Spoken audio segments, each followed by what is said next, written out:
Tuhan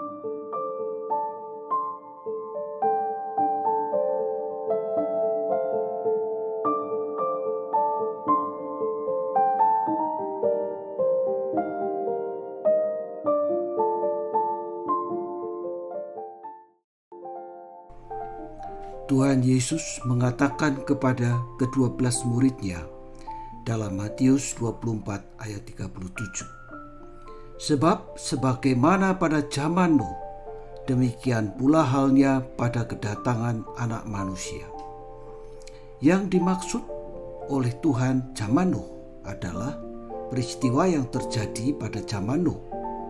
Salah satu peristiwa fenomenal yang terjadi saat itu adalah banjir air bah yang melanda bumi. Tetapi ada peristiwa lain yang penting dalam pesan Tuhan ini, yaitu peralihan peradaban. Peralihan dari peradaban yang dianggap jahat oleh Tuhan kepada peradaban baru yang dikehendaki oleh Tuhan.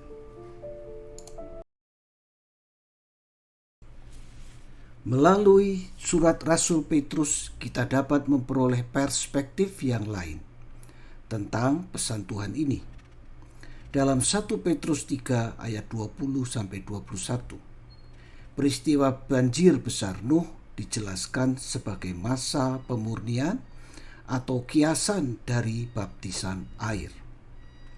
Jika dikaitkan dengan pesan Tuhan ini, maka memiliki makna pemurnian dari peradaban lama yang jahat menuju peradaban baru yang murni.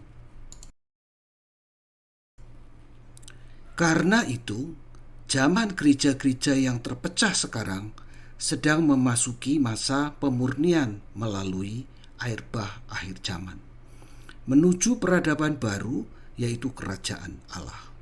Hal ini sedang digenapi seperti dicatat dalam kitab Wahyu tentang peristiwa-peristiwa pembukaan 7 meterai, 7 sangkakala, dan 7 cawan murka Allah yang menyimbolkan pembalikan keadaan dunia dari yang rusak dan jahat menjadi yang baru, yaitu peradaban kerajaan Allah. Sesungguhnya, pemurnian peradaban bukanlah proses yang mudah. Biasanya dibarengi dengan kerusakan atau kekerasan seperti akibat banjir Nuh. Sebagai contoh kecil-kecilan di Indonesia, terjadi kekerasan terhadap pengemudi taksi atau ojek online oleh pengemudi taksi atau ojek tradisional. Kekerasan terjadi sebelum ada perubahan. Perubahan menuju peradaban angkutan umum yang baru secara online dengan teknologi internet.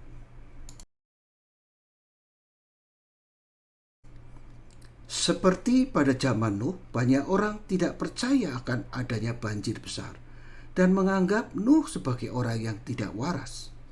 Begitu juga pada masa sekarang, banyak orang yang tidak percaya akan kedatangan Yesus yang kedua kali harus melalui pembalikan keadaan dunia. Dalam hal ini, Alkitab mengatakan yang mirip dengan itu, yaitu pemulihan segala sesuatu. Kisah 3 ayat 21. Mereka tidak percaya jika orang sudah mengikut Yesus harus melewati masa kesusahan besar ini. Sedangkan Alkitab mengatakan bahwa orang-orang pilihan Tuhan juga mengalami masa kesusahan besar ini. Matius 24 ayat 22.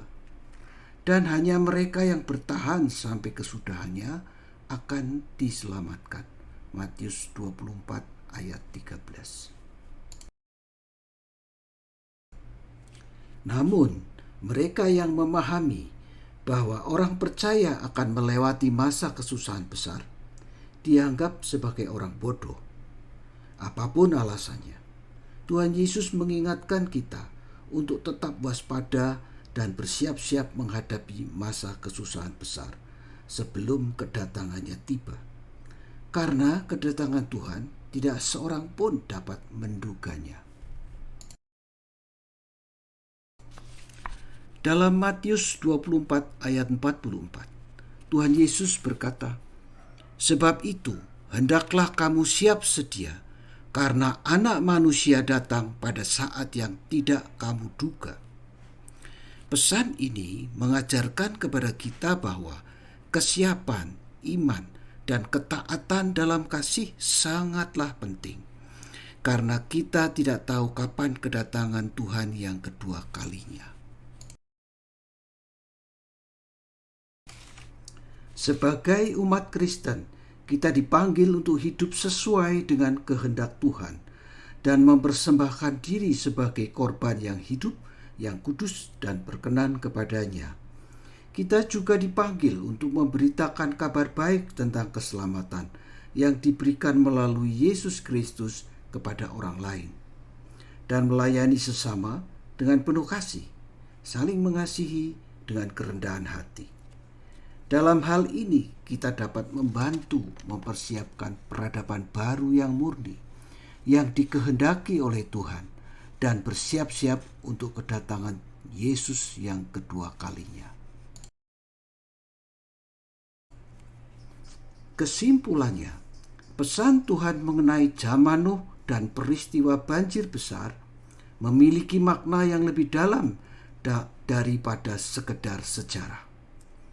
Pesan ini mengajarkan kita tentang pentingnya pemurnian peradaban melalui kesiapan, iman, dan ketaatan dalam kasih untuk menghadapi kedatangan Tuhan Yesus yang kedua kali.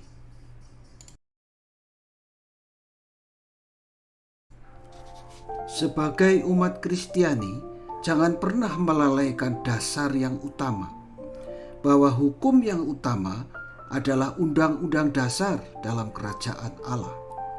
Selain itu, tidak boleh melalaikan syarat pertama untuk mengikut Tuhan. Lukas 9 ayat 23. Dua dasar penting ini yang harus menjadi dasar dalam kehidupan umat Kristiani. Dengan demikian, kita dapat membantu mempersiapkan peradaban baru yang murni dan bersiap-siap untuk kedatangannya yang tidak terduga.